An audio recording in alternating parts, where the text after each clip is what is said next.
আচ্ছা, এই পৃথিবীতে তো কোটি কোটি জীব, তাই না?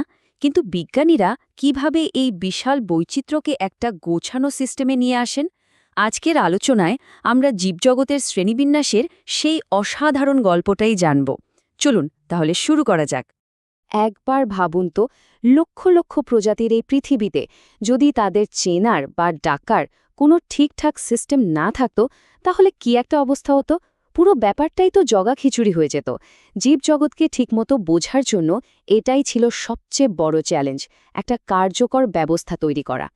শুরুতে মানুষ খুব সহজভাবে জীবজগৎকে মাত্র দুটো ভাগে ভাগ করত, উদ্ভিদ আর প্রাণী। সিম্পল। কিন্তু প্রকৃতির জটিলতাকে ব্যাখ্যা করার জন্য এই দুটো ভাগ কি যথেষ্ট ছিল? একদমই না।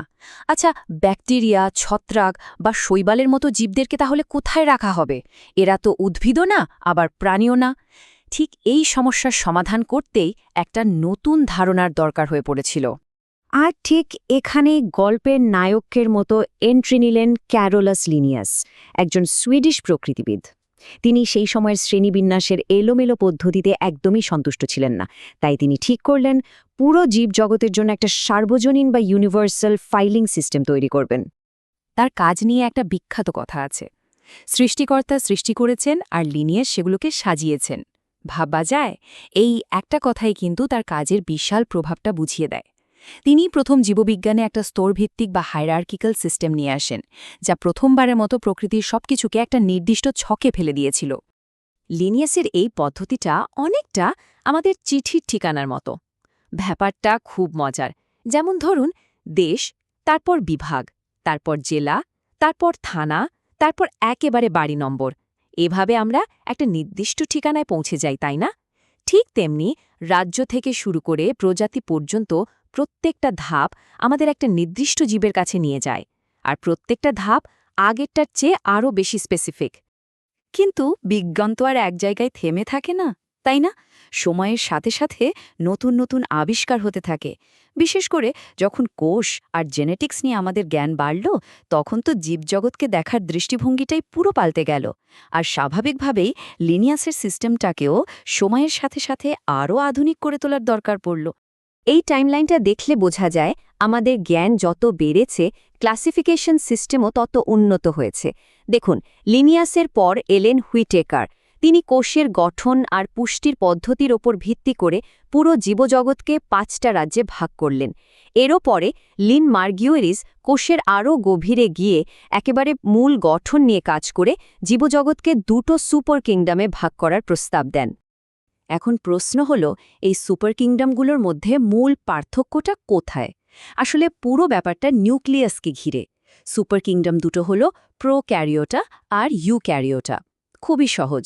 প্রোক্যারিওটা মানে হল যাদের কোষে কোনো গোছানো নিউক্লিয়াস নেই, আর ইউক্যারিওটা হল যাদের কোষে একটা মেমব্রেন দিয়ে ঘেরার সুন্দর গোছানো নিউক্লিয়াস আছে। আধুনিক শ্রেণীবিন্যাসের একদম ভিত্তি কিন্তু এই বিভাজনটাই। হুইটেকারের সেই 5টি রাজ্যই কিন্তু আধুনিক শ্রেণীবিন্যাসের একেবারে মূল ভিত্তি। এই টেবিলে একটু খেয়াল করলে দেখবেন একমাত্র মনেরা রাজ্যটাই হল প্রোক্যারিওটিক, মানে এদের কোষে কোনো সুগঠিত নিউক্লিয়াস নেই। বাকি যে 4টা রাজ্য, প্রোটিস্টা, ফাঞ্জাই, প্ল্যান্টি আর অ্যানিমেলিয়া, এরা সবাই ইউক্যারিওটিক, আর এদের নিজেদের মধ্যে পার্থক্যটা গড়ে উঠেছে মূলত পুষ্টিগ্রহণ আর কোষীয় গঠনের উপর ভিত্তি করে। আচ্ছা, এই পুরো সিস্টেমটা ভালোভাবে বোঝার সবচেয়ে সহজ উপায় কি হতে পারে? চলুন আমাদের সবচেয়ে পরিচিত জীব অর্থাৎ নিজেদেরকেই ক্লাসিফাই করে দেখি, তাহলেই ব্যাপারটা পরিষ্কার হয়ে যাবে। চলুন খুঁজে বের করি এই বিশাল জীবন বৃক্ষে আমাদের আসল ঠিকানাটা ঠিক কোথায়।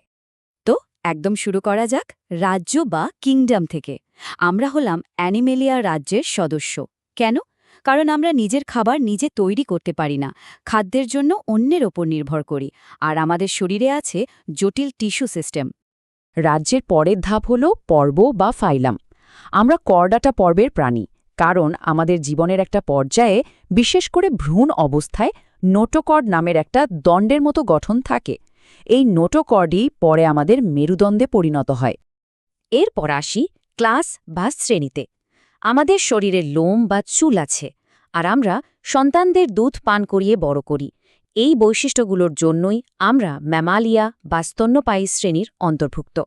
ম্যামালিয়া শ্রেণীর মধ্যেও তো অনেক ভাগ আছে। আমাদের বর্গ বা অর্ডার হলো প্রাইমেটস। কেন? কারণ আমাদের আঁকড়ে ধরার মতো হাত আছে আর আমাদের দৃষ্টিশক্তি খুবই উন্নত, যা দিয়ে আমরা সবকিছু 3 ডাইমেনশনালি দেখতে পাই।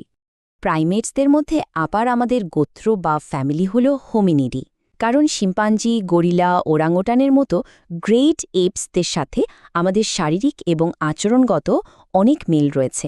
আমরা আসলে একই পরিবারের সদস্য। আর হোমিনিডি ফ্যামিলির মধ্যে আমাদের গণ বা জেনাস হলো হোমো। এই গণের প্রাণীদের সবচেয়ে বড় বৈশিষ্ট্য কি জানেন? শরীরের অনুপাতে বেশ বড় একটা মস্তিষ্ক আর 2 পায়ে সোজা হয়ে হাঁটার ক্ষমতা। এবং সবশেষে আমাদের প্রজাতি বা স্পিসিস হল স্যাপিয়েন্স। আমাদের পরিচয় হল আমাদের চওড়া কপাল আর অসাধারণ বুদ্ধিবৃত্তিক ক্ষমতা। তাহলে দেখুন, জীবন বৃক্ষে আমাদের পুরো ঠিকানাটা কি দাঁড়ালো? Animalia, chordata, Mammalia, primates, হোমিনিডি, Homo এবং ফাইনালি স্যাপিয়েন্স। পৌঁছে গেলাম আমরা। তো শ্রেণীবিন্যাস তো বোঝা গেল, কিন্তু একটা প্রশ্ন থেকে যায়, বিশ্বজুড়ে এত এত বিজ্ঞানী, তারা কিভাবে নিশ্চিত হন যে সবাই একই প্রজাতি নিয়ে কথা বলছে? ধরুন, বাংলায় যাকে আমরা আম বলি, ইংরেজিতে তাকেই ম্যাঙ্গো বলে। এই সমস্যার সমাধান কি? এখানেই আসে নামকরণের একটা ইউনিভার্সাল বা সার্বজনীন পদ্ধতির ধারণা। আর এই ব্রিলিয়ান্ট আইডিয়াটাও কিন্তু লেনিয়াসেরই দেওয়া। তিনি শুধু ক্লাসিফিকেশনই করেননি, তিনি দ্বিপথ নামকরণ বা বাইনমিয়াল নমেনক্লেচার সিস্টেমও চালু করেন। মানে প্রত্যেকটা জীবের জন্য 2টো পদের একটা ইউনিক বৈজ্ঞানিক নাম। এই নামটা সারা বিশ্বের বিজ্ঞানীরা ব্যবহার করেন, তাই এখানে ভাষার কোনো সমস্যাই হয় না। এই নামকরণের কিন্তু কয়েকটা সহজ কিন্তু খুব কড়া নিয়ম আছে। যেমন, নামটা অবশ্যই ল্যাটিন ভাষায় হতে হবে। এর 2টো অংশ থাকবে, প্রথমটা গণ, পরেরটা প্রজাতি।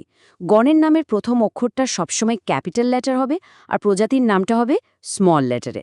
ছাপার সময় ইটালিক হরফে আর হাতে লিখলে নিচে আলাদা করে আন্ডারলাইন করতে হয়। একটা দারুণ উদাহরণ হল আমাদের রয়্যাল বেঙ্গল টাইগার। এর বৈজ্ঞানিক নাম হল প্যান্থেরা টিগ্রেস। এখানে প্যান্থেরা হল গণ আর টিগ্রেস হল প্রজাতি। খেয়াল করে দেখুন, নামের নিয়মগুলো কিন্তু এখানে একদম ঠিকঠাকভাবে মানা হয়েছে। শুধু প্রাণী নয়, উদ্ভিদের ক্ষেত্রেও একই নিয়ম। যেমন ধরুন আম।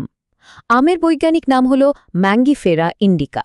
এটাই প্রমাণ করে যে এই নামকরণ পদ্ধতিটা শুধু প্রাণীদের জন্য নয়, উদ্ভিদ থেকে শুরু করে সব জীবের জন্যই প্রযোজ্য। এটাই হলো বিজ্ঞানের ইউনিভার্সাল ল্যাঙ্গুয়েজ। তাহলে এই পুরো সিস্টেমটা আমাদের আসলে কি শেখায়?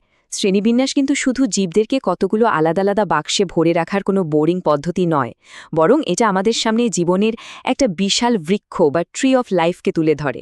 আর এই বৃক্ষটা আমাদের দেখায় প্রত্যেকটা প্রজাতি, এমনকি আমরা মানুষেরাও একে অপরের সাথে কতটা গভীরভাবে সম্পর্কিত। এটা আসলে আমাদের সবার এক মোশতারাকা উৎস বা কমন অরিজিনের গল্প বলে।